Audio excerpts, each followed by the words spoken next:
Hey everybody, welcome back. My name is Ilse Zamarripa and this is the Worldspace. Just a kind reminder, I will be speaking today at SIGGRAPH. The event is completely free. It's via Zoom, so make sure to sign up. It would be so fun to see you guys there. Today we have the amazing Aaron Gilman. He's an animation director currently working in DNEG Vancouver and has worked in huge films such as Avatar, The Hobbit, Godzilla, Maze Runner, Hellboy, Alpha, Iron Man 3, Pacific Rim, among many others. And thank you so much for being here today. It's amazing. It's such a pleasure to see you. Thank you very much. It's my pleasure, and I'm happy to be here. I love your channel. I think you're doing great things, and it is an honor to be able to talk with you. Thanks for joining us after this really tough week. I know you're working very hard, so thank you for being here. Thank you for taking the time. Like I said to you before, I've got my alcohol. And it's the end of the week. We all know in animation and visual effects the importance of beer o'clock. So I'm doing it with you this week, and there you go. Excellent, excellent. For anyone who doesn't know, beer o'clock is a thing that was implemented by some studios where at the end of the week you just have 1 hour or two to just be with your coworkers and take a beer and just chill, and it's wonderful. Yeah, and we're not allowed to do it anymore, right? I mean, I don't know about you, but eventually they made a decision that there was no more drinking in the studio Really? allowed. Yeah, and that was brutal because I've been in the business for a long time, and that was, I would say, probably one of the most important things to kind of get through the work. You know what I mean? Looking forward to that end of day. So it's very important. And now that we're all working from home, I can do it as much as I want. You're free to do it. And actually, exactly. I feel like it's something that really helps mingle. So it's very nice to have 1 hour where you can meet everybody in the studio, see maybe who has the same nationality as you or speak your language. And it's so fun. For sure. It's so fun. Yeah, absolutely. Very important. I agree. Hey, I wanted to ask you, do you, by any chance, recall your first shot, your very first shot in a movie? Of course, I recall it because it was the one and only shot that ever actually made me cry. Cry? Yeah, I cried. Okay. Because what happened was I started in animation in television. Yeah. Right out of school, I was doing, dinosaurs for TV shows. And when I got my first break into film work, at the same time that I was going into film work, I was also moving to the United States from Canada. Okay. And in my head, the studio had a lot of history. Mm-hmm. So it was Tippett Studio. Yeah. And I knew that I was going to go work for really, really talented people. And it was sort of it was an obvious elevation in terms of my career and the skills that I would have to bring to be able to do the job successfully. Sure. And I had my first shot with the studio was on the third Matrix film. So that was my first film, Matrix Revolutions. Mm-hmm. And I got a shot with the Sentinel, which were the octopus robots, And I had one where, one of them kind of flies into frame and does this extremely abrupt kind of turn to camera with all of his sort of tentacles billowing out around him. And the rig was so heavy. I had never seen anything like it before. It was one of those things where if you had, let's say, 10 of these characters in your shot, you basically had 10 saved scenes. Couldn't have 2 in the scene at the same time. Your frame rate was so poor. It was really poor even with just one of them. And so that, coupled with a lot of pressure that I was putting on myself to try and impress people and show that I could do it, coupled with, I think, my own work methodology that I had developed in Montreal that was very much done in my own personal vacuum. I didn't have a lot of mentors as I was starting my career, so I sort of learned on the job kind of on my own. So all of that coalesced together to make it really, really hard for me to achieve the blocking and get any kind of blocking approval. And so I started spinning a little bit, I wasn't getting the approval and time was going by and I was starting to get really, really nervous. And I remember I was on the bus. My wife was still in Montreal. She was pregnant with our child, our son. And I called her and I was crying. I was like, they're going to fire me. I'm gonna lose my job because they're gonna realize I'm bad. I'm just bad. And eventually I turned it around. I just really focused and I did that I've lectured about this in the past. It's something I think is very important that I think we all kind of do naturally, but it's something that we need to talk about, which is this thing that I call mental weightlifting, which is basically, it's the mental exercises that we should be doing when we're not working on our shot. Yeah. It's the thing that we do when we're in the shower, when we're in the car, when we're lying in bed. You're working out your poses, you're working out your constraint system, you're working out what's hooked up to what and how you're going to build things in what order. It's like this mental game that you're playing with your process. Yeah. And I just remember very vividly doing that. And then kind of going back to the studio, deleting everything that I had and rebuilding it in that way that I had been thinking about. And then before I knew it, I had a blocking approval and I was kind of on my way after that. Okay. So, yeah, but that was my first shot. Yeah, I made it. Oh my God, it's so complicated. You've worked in game animation as well as film industry. How has that change been like? Because I bet it's very different. It's very different in style. It's extremely different in style. It's different in workflow. Yeah. And it's very different. For me, probably the biggest difference is in how you perceive the value that you're getting out of it as an artist. So the way that I think about it is like, to put it succinctly, I did not enjoy working in games, but I respected working in games. I just didn't enjoy it. Okay. And the reason was I got into animation because, well, I've always had a passion for film. I mean, that's been since I was young. I love cinema, and I consider myself to be quite knowledgeable about cinema, about the history of cinema. And the idea that I was contributing work to film was important to me. I wanted people to see my work within the context of cinema. At the same time, I'm a gamer. I've been a gamer since I was 12 years old when my mother bought me a Commodore 64. I've played really old games that a lot of people might not know ever existed. And so the idea of going into games was attractive to me because I love games. I avidly play. I'm playing 3 different games right now. I'm a gamer. So, but then what I realized was that what comes out of the animation process and the final result of a game wasn't attractive to me. Okay. So there is incredible animation in games.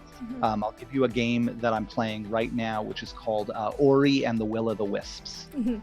It's a gorgeous game. It's so beautifully animated. The art design is incredible. I love this game.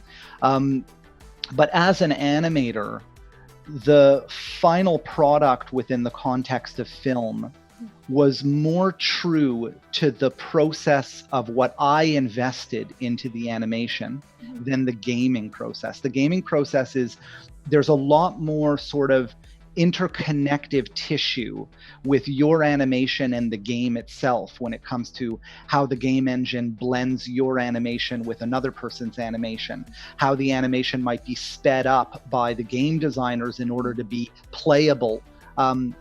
So on the back end, when the game releases, at least in my experience, I didn't feel like the animations were represented as entirely mine. Yeah. It felt like it kind of goes through this big washing machine and something comes out on the other end, and I contributed to it, but it's not mine. Interesting. Whereas in the film process, aside from effects, adding stuff on top of your animation, which 9 times out of 10 augments your work, and you're like, holy shit, look at the dust hits on the feet, oh my God. Most of the time your work just looks better because of sort of secondary things that kind of get added to it, but it's my animation. I know that everything that I'm seeing on that big screen I built by hand, and that was a much more valuable experience for me, and so I just always gravitated towards that more. But I really respected the game process, but I think it's something where you have to value the day-to-day problem solving a little bit more than maybe the final result, or at least the final result you're valuing as a game. Sure. The same way I might value the film as a film just because I contributed animation to it. Sure. I think I've seen animation in games that is beautiful. And I'm talking I'm not talking about mocap or anything like that. I mean, we have mocap in film and we have mocap in games, and we have Maya in games and Maya in film, and there's some really, really incredible. I don't know if you've seen. The animation wasn't necessarily the greatest, but it was pretty good. Did you see the latest Unreal? My God. Yeah, was it Unreal? It's the Unreal, right? Yeah. Sure. And there's some beautiful work in there, but some of the games that I'm playing, like the Ori game that I mentioned, has really beautiful animation in it. I think that my experience in games was unfortunate in that respect, which was it wasn't the kind of game that was going to appeal to my kind of perception of what really beautiful and fun animation is.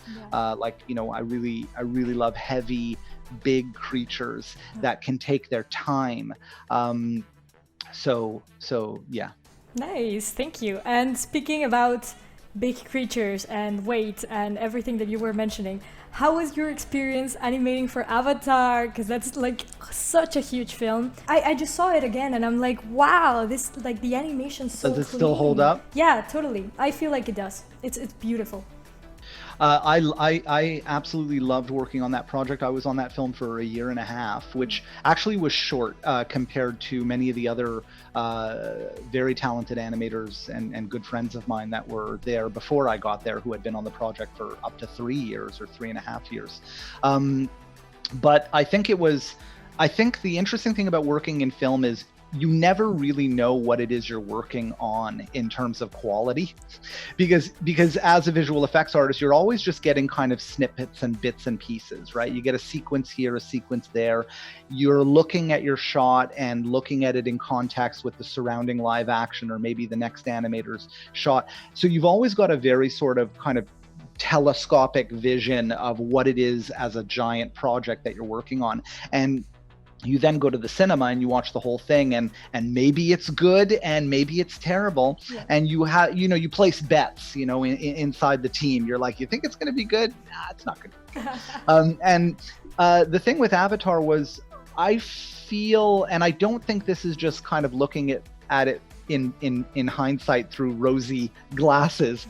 I do vividly remember thinking it was going to be amazing the whole time that I was working on it. Like one thing I never doubted was the beauty of the work. The beauty of the work was, I think a lot of us knew it was technologically way above anything that we had seen before. And I have very vivid memories of pretty much my first or second day of being there. They told me, just sit down and have a look at the renders. And I remember being pretty awed by it. It was just jaw-droppingly gorgeous.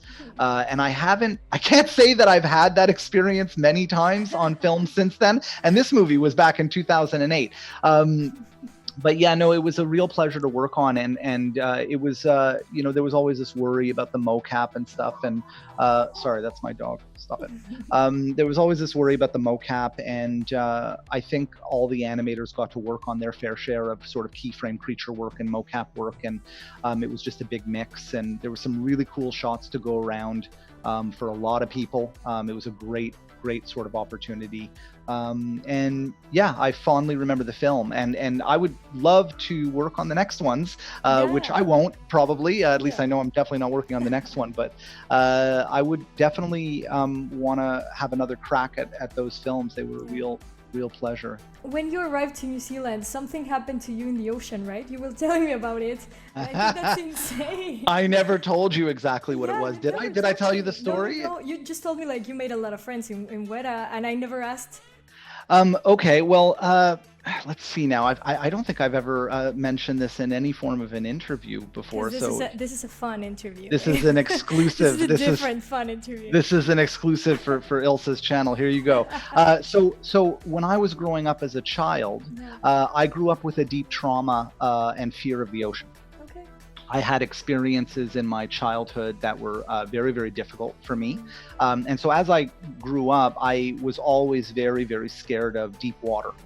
And when we decided to move to New Zealand, obviously it's an island country, I was like, okay, this is a great opportunity. This has been on my mind for decades. I'm gonna get over this fear. I'm gonna go in the water and I'm gonna enjoy the water and I'm gonna get over it.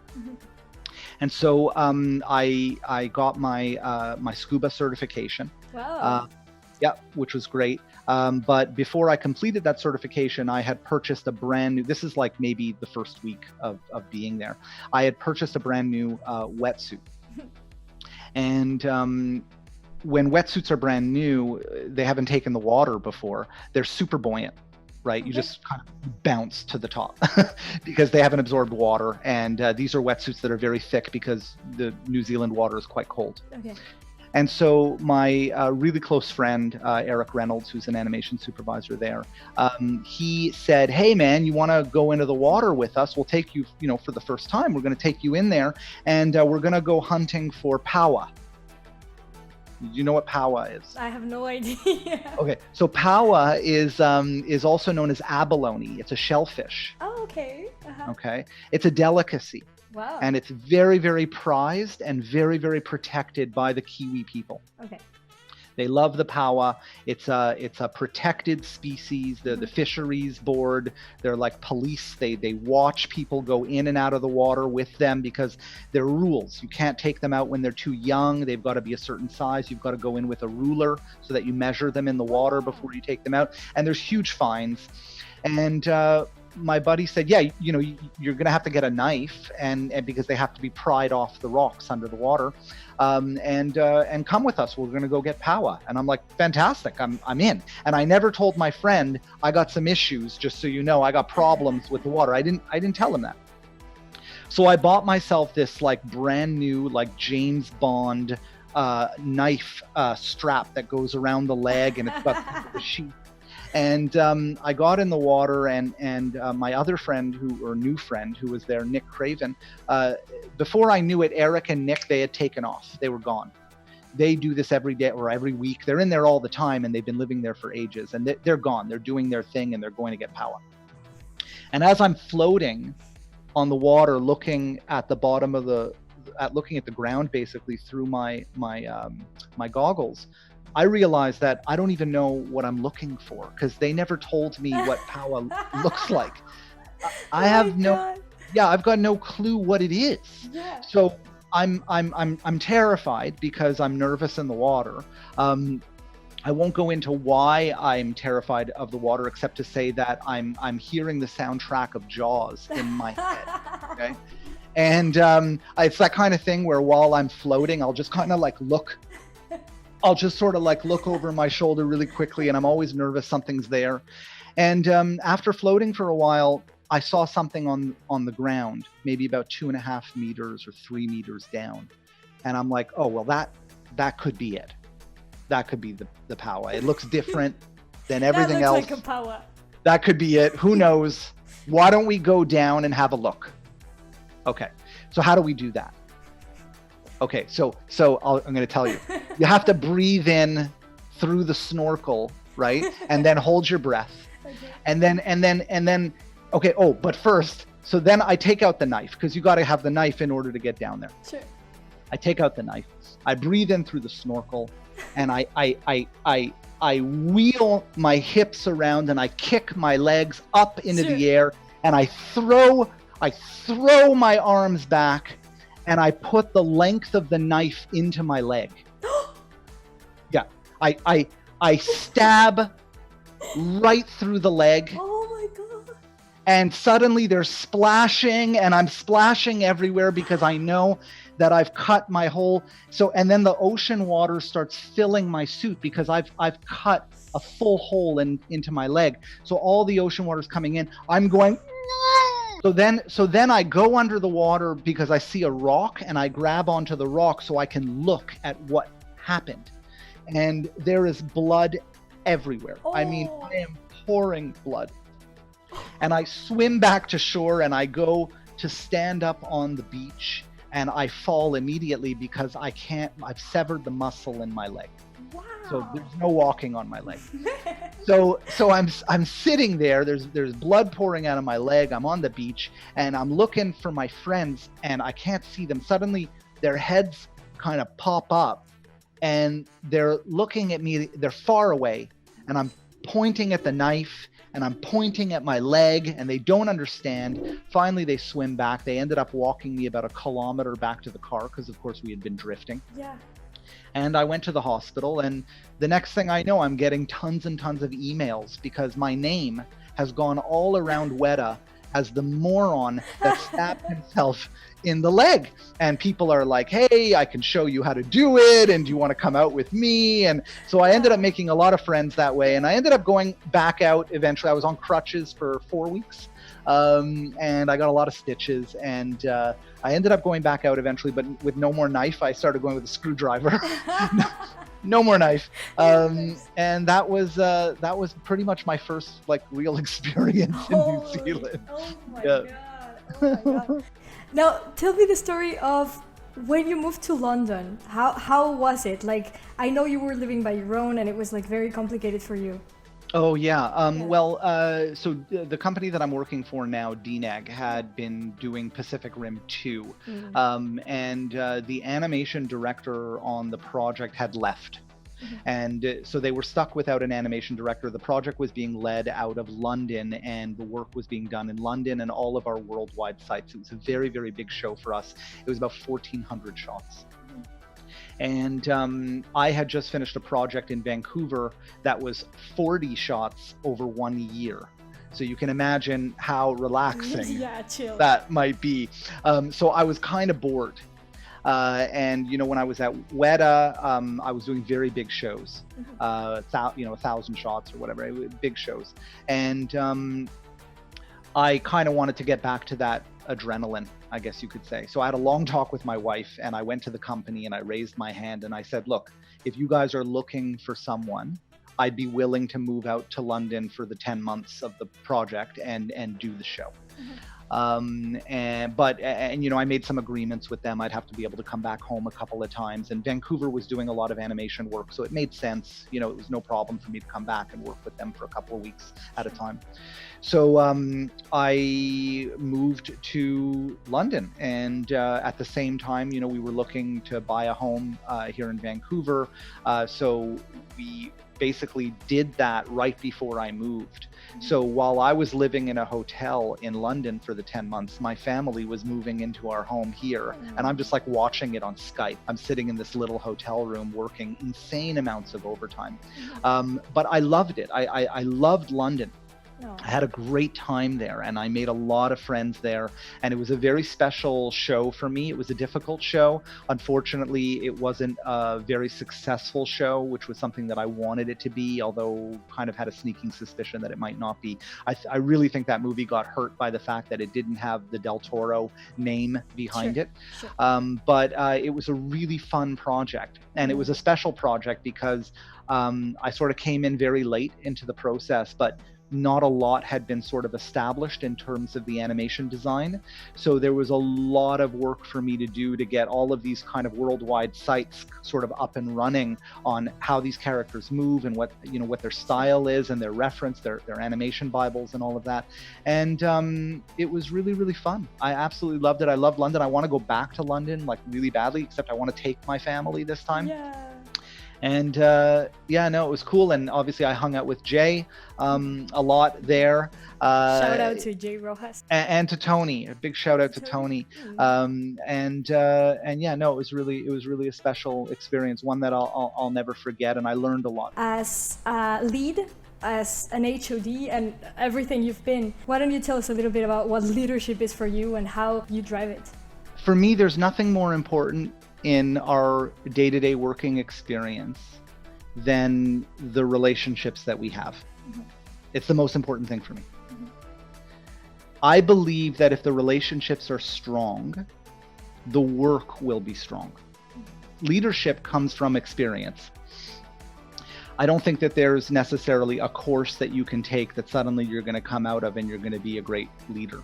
I think that it takes a lot of it takes time, and it takes dialogue with yourself, a lot of internal dialogue, in order to understand why people might feel the way that they feel. If someone feels offended, or maybe they don't understand what you're saying, or they're confused. You can't know how to deal with those things if you're not always talking to yourself. Sure. And some people have that and some people do not. I think that some people have a lot of trouble with having internal dialogue. I am the type of person where I'm highly sensitive to how someone else feels, because I'm highly sensitive to what people think of me. So those two things kind of connect with each other a little bit. I'm so sensitive to how others think of me that I spend a lot of time looking at what I do. I believe that things like empathy and active listening, this is a very strong leadership concept. If you were to ever take a leadership course, they'll spend a lot of time talking about active listening, because every animator has unique strengths. And if you can understand what those are, then you can navigate them in a way to get the very best work out of that artist. And so I believe that the best leaders are actually chameleons. Wow. They're people who can adapt to the unique personality traits of the person that they're working with. And it's really hard to do, because sometimes all you want to do is focus on what you think the right direction is. But sometimes it's really important to put that aside and understand what the artist thinks the right direction is. And if you can marry those two things, they're not always going to be right. And sometimes their sensibilities towards the shot might not be what you know the client has as sensibilities towards the shot. But if you can't find something that is their strength towards that shot that you can use in executing the client's vision, then you have cast them incorrectly. So the part of leadership is knowing how to cast animators. It's really important. And oftentimes when you're working with a lot of new people, you're going to get some of them wrong. And sometimes it can take time to identify when you got it wrong, because time goes by and you're like, okay, this isn't quite right, but let's work on it together. And then maybe 3 to 5 more dailies happen and it's still not working. And you might realize, shit, I miscast them. And you won't make that mistake again, because you'll try something else with that person. And eventually you're going to settle on what that person's really strong at. But for the most part, the casting is right. Even if I'm working with new people, I will secretly look at their reels. But most importantly, I want to know what they want to do. Sure. That's important to me. A lot of leaders won't ask those questions. It's important to me to know, especially as an HOD, I want to know what the members of my animation team want to work on. Because 99% of the time, what they want to work on is probably what they're going to be good at, because it's something that they're passionate about and their sensibilities are taking them in that direction. For me, after many years of working as an animator, I know what I'm not good at. And so I tend to not ask for those things unless I'm looking for an adventure. I'll give you a perfect example. I have an animator on my team who has a very dry sense of humor. And he sees comedy in a very particular way. So for me, it was very important to cast him to a particular type of shot that I knew would gravitate towards his sensibilities of that type of performance. Wow, okay. And it was the right thing to do, because not only did he do well with it, but he did it with passion. And so there's a difference there, because on the one hand, you can do it well because you know the craft of animation. But if you can do it well with passion, then it's even another level, I think. Yeah. And you have their loyalty. So when things change, when the client changes their mind or things go off track, nothing's ever smooth in animation. You do it 50 times and the director changes their mind and the schedule changes, et cetera, et cetera. But if you can put first and foremost your connection with the artist, then they'll walk that road with you, because they'll never blame you for it, because they'll know that you've always put first their relationship to the process. That's beautiful. Wow, and the things you're saying are just wonderful, because I've been in shows where I look at the person next to me and I'm like, oh my god, I love your shot. Like the shot you're working at, it's like the best shot in the movie. And they turn and they see mine and they're like, no, but you are working in the best shot. And it's like, oh, like that. Oh, I would like to be in that shot. So, it's very fun that you mention it and that you see leadership that way. Like, you're so right. Building a team is the most important thing, and taking into account the best way to get something that you like out of the artist, right? So it's interesting because, like, just today, in fact, not 2 hours ago, we're on a very difficult show right now. And one thing that is important to me is to try and have regular team catch-ups, like group catch-ups. Look at the work, talk about what's coming, deadlines, those sorts of things. Sometimes animators are rolling off the show, so we want to have a drink with them and thank them so much for what they've done. And I asked the question to some of the leads. I was like, what's the vibe of the team? It's been a lot of overtime. It's been very difficult. A lot of client changes. How's everybody doing? What's the morale? Like, I'd like to have this meeting and get everybody together. And do you think that would be valuable? And so we did. And one of the comments in the meeting was, as difficult as this show has been, I've loved working on it because I feel like this is a really, really strong team, and we all tend to be very, very close together despite these external influences that are difficult. Mm-hmm. And just to go back for a second and talk about, you mentioned that I was doing a leadership course. Yeah.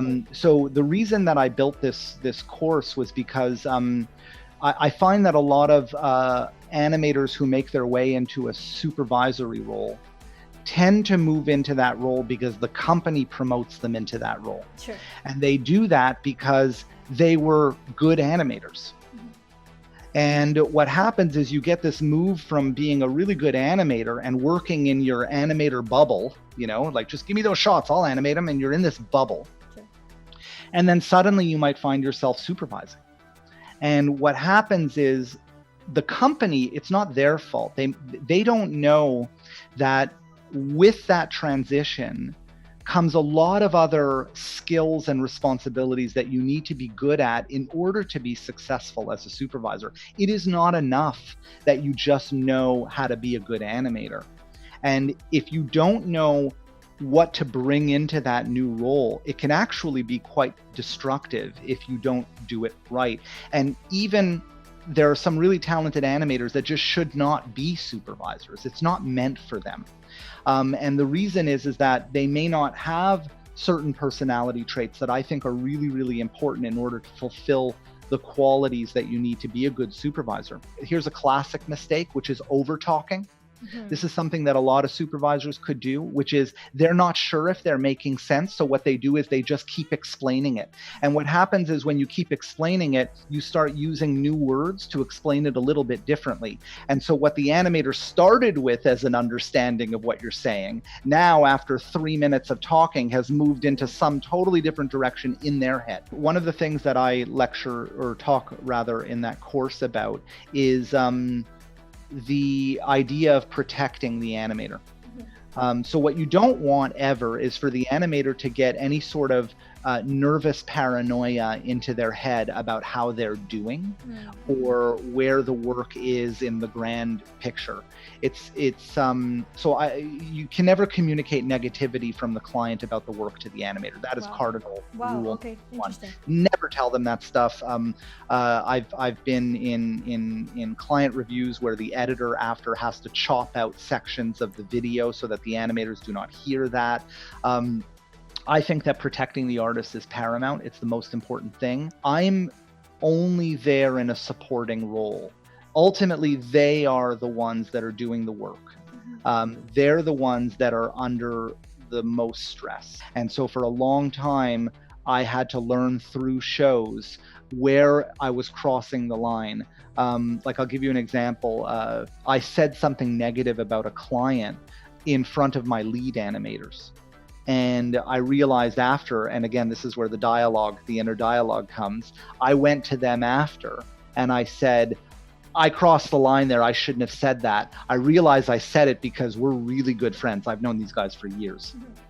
So I said it almost knowing I was in trusted company, but it's still the wrong thing to do, because what I've done is I've injected into their thinking process something negative that they should not have ever. Yeah, no, and it's very, very well grounded. I really like the way you think. What's the difference between being a supervisor and an HOD? I know there's a lot of jumping from people from one to another. What do you think? I think the HOD role, when you're not doing shows, is about advancing the agenda of the team. Okay. That agenda is covers many different domains. It covers training. It covers technology. How do we do these things? Why was it so painful on the last show?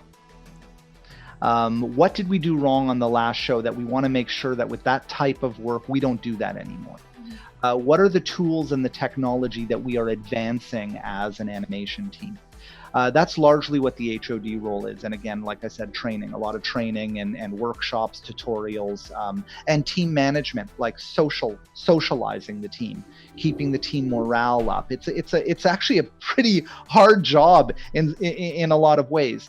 And then there's the supervising aspect of it, which in my current role, I've had an opportunity to supervise while doing the HOD role, which is very difficult, because ultimately what happens is you're sort of almost doing both 50%, which means you're not doing either one of them 100%. And that can be a problem. So I've been in some companies where the HOD only ever does HOD work, because it's either a very large company with an enormous animation team, and if they start doing supervising work, there's no way they can commit to their responsibilities as an HOD. For me, at DNEG, my animation team has never been more than 35 people. Right now we're less, we're like 25 people. That is a small animation team. So it's allowed me to be able to supervise on shows for periods of time, and again, only a certain volume of work, only a certain amount. And I've been able to do that, I think, fairly successfully without anything suffering too badly. But ultimately, a lot of the reason why I might supervise on a show is because the show needs help. I've always had trouble doing one thing for really long periods of time. Okay. I tend to get a little bit restless, and I want to try other stuff. That's just the way I am. So I've gotten a lot of joy out of changing roles in this industry, and kind of seeing how it all works. Whereas I've met many animators who have no interest in being a lead. They have no interest in supervising. They don't ever want to deal with clients because they just see it as a big headache. And what they want is they want cool, senior level hero shots. And the art and process of working animation within their shot is what they care about the most. But I also want to see what it's like to work with other departments, and I want to see what it's like to be on set, and I want to see what it's like to have dialogue with a client and work with editors and propose new ideas and problem solve creative performance issues, and also work with dozens of different personalities on teams in the form of animators who are all different and all unique. That's stimulating to me and always has been, and I've needed that throughout my career. And at some point, the HOD role, I'm going to dump that at some point and try something else. It's in my nature, I think. So that's why when an animator ever says to me, if I say to them, hey, are you interested in moving into the lead role? And they go, no, I'm just happy doing that. I'm like, yep. Perfect. If you're a senior, you can decide like, no, at 6 or at 7, I gotta go with my family, and I can do a little bit of overtime here and there, but no, like I gotta schedule. And when you're a supervisor, you have to be there, or a lead, you have to be on 911s all the time, present, right? Absolutely. And when I was on Pacific Rim in particular, that was a show where I was first in the morning and I was last out at night. I worked my ass off on that project. But the best thing about being an HOD is I can usually go home on time, because it is largely a managerial role. So usually whatever I'm focused on can wait till the next day if I want to go home. But yeah, mean, if you're and also just to say, another reason why a lot of people don't want to be leads in soups is because they don't want to deal with the baggage that comes with that role, because a lot of it is not animating. It's like we all got into the business because we love animation and we love the craft of animating. And a lot of people look at leads and they look at soups and they see leads who are quality checking caches and figuring out why the render and lighting isn't the same as the current anim, and writing emails, and they're like, that I don't want to do that. I want to do two monsters kicking the shit out of each other. That's exciting to me. Sure. You know, and I respect that completely. I just like looking at the entire process. Yeah. I find that quite fascinating. Yeah, me too. I really would like to follow your footsteps. I think one day I would be really happy to be either an HOD or a supervisor. That would be amazing for me. I have no doubts, Ilse, that you will have an opportunity to do that. Thank you. You once told me that your 10-year-old kid, he did like a pose that you used in Avengers. Can you tell us a story? Yeah. Well, I mean, it's not a huge story, really. It was just we had this sequence in Avengers where Thor and Iron Man are fighting in a forest. Yeah. And it's a really cool sequence, and Thor is kind of kicking the shit out of Iron Man a little bit, but Iron Man has to pull this sort of like sneaky kind of, you know, hand thruster blast at Thor without him being aware that it's coming. So I needed this sort of sneaky kind of like little attack, and I was trying to do it in the hallway of my house, and my son got down and did the move, and I was like, well, do that again. What was that? And then I went back to the office the next day and I was like, Ezra solved the problem. How about this?